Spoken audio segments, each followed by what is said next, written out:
Good morning, everyone. Coming at you from my little home office nook that I've created.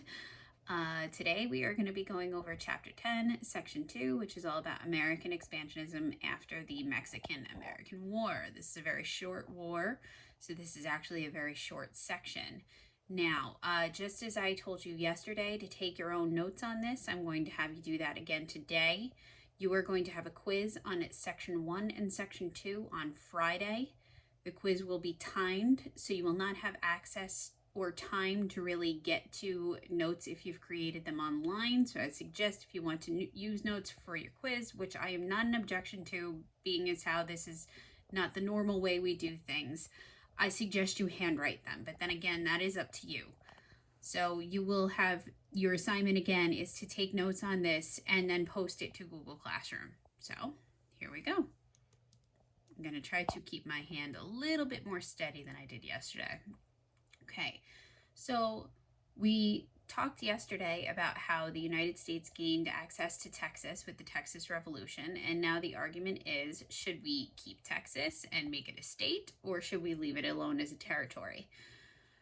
Many Americans are afraid that if we leave Texas alone, that Great Britain is going to sort of swoop in and take Texas. There is a lot of cotton in Texas, and we know Great Britain is looking for a cotton market. Texas would be perfect for that.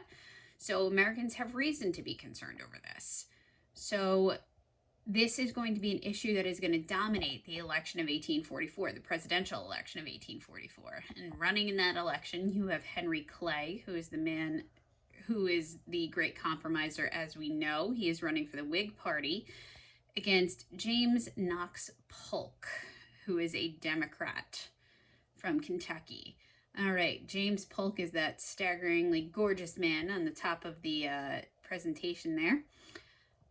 He is going to talk greatly in his campaign speeches about the annexation of Texas. He feels like this is his best way to get elected. Truthfully, he is what we call a dark horse candidate, so not a lot of people think he can win, but he thinks that if he can sort of focus in on Americans' want of more territory, that'll get him elected. Henry Clay, by contrast, is going to sort of completely ignore the whole issue of Texas annexation, and that actually proves to be a costly error because Polk wins the election. Very, very slightly wins the election by a very small margin in the Electoral College, but he wins nonetheless. And one of the first things he is going to do is call for the annexation of Texas. And Mexico is going to go ahead and warn that if the United States annexes Texas, that they're going to consider it a declaration of war.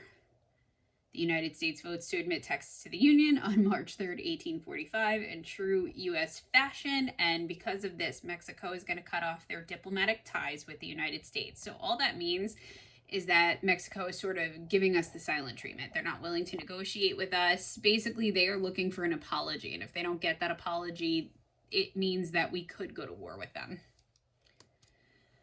All right, so President Polk has some demands. Sorry, excuse my mouse. President Polk has some demands of the Mexicans. He wants Mexico to recognize what we know is the current border between Texas and Mexico, which is the Rio Grande River. But Mexico has had another river as the border 100 miles north of the Rio Grande for years, and that's the border they want to keep.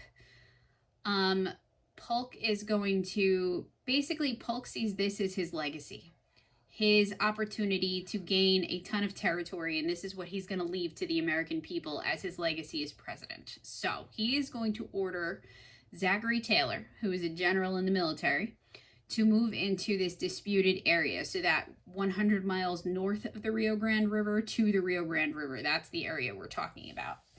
He's also going to send a lawyer named John Slidell to Mexico City to negotiate, and he gives Slidell very specific instructions.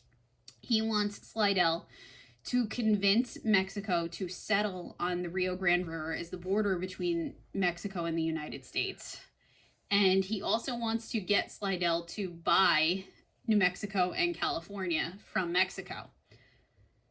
Mexico meets with Slidell, and they see this entire meeting as an insult to their intelligence and their culture, quite frankly, and they absolutely refuse any of these offers from Slidell. Polk now realizes that the only way he's going to get this territory, that he is going to, complete this legacy of guaranteeing the people more land, is by basically orchestrating a war. And that's pretty much exactly what he's going to do. So Polk is going to send Zachary Taylor's troops further south into this disputed area. So technically, this disputed area is still Mexico. So United States troops are in Mexico and sort of trying to instigate Mexico to attack. That is exactly what happens. On May 9th, 1846, Mexican troops cross the Rio Grande River and they attack Taylor's troops. Now, President Polk knows that this is disputed territory, but he's going to go before Congress and tell Congress that Mexico invaded the United States and that because of that, we need to defend ourselves and we need to declare war. He is clever enough to convince enough members of Congress to do this, and on May 13th, 1846, the United States is going to declare war on Mexico, thereby giving this war its nickname, which is Mr. Polk's War, because he basically orchestrated the whole thing. So we sort of invaded Mexico, said that it was disputed territory and that it was ours, and they said it was theirs. It was really Mexico's, and we get them to invade our territory is what we're calling it, and that is how a war begins. This war is going to be very short. It's not going to last a long time. It's only 2 years. Actually, a little less than that when you think about it. So the United States has over 50,000 troops for this war, so we are well prepared for it. This is the first time that Americans are going to fight a foreign power outside of the United States. So we are actually going to invade Mexico. This is the first American war that is not going to take place on American soil. So it's pretty historically significant. So Zachary Taylor is going to lead his troops further south into Mexico. And General Stephen Kearny of the United States is going to go ahead and seize control of New Mexico, which is also Mexican territory. Now, John C. Fremont, is going to lead an expedition into California, and when he gets there, California is again Mexican territory. When he gets there, he is going to discover that there are a lot of settlers, American settlers in California who want independence. So he's going to go ahead and lead a revolution amongst those settlers. These settlers are going to declare their independence from Mexico. They're going to raise a flag with a grizzly bear painted on it and a star. It's called the Bear Flag Republic. That picture right there is what it looked like. And now California is going to be under U.S. control. Okay, and then finally, Zachary Taylor, with the help of General Winfield Scott, they're going to get together and they're going to go into Mexico City. They're actually going to invade Mexico City and they are going to take it over. And in September of 1847, Mexico really has no choice but to surrender. So this war is going to last less than 2 years. Yes, there's going to be a lot of fighting. Of course, there are going to be casualties, but in the end, to the victor goes the spoils. And let me just show you on the next slide everything that the United States is going to get as a result of this very short war.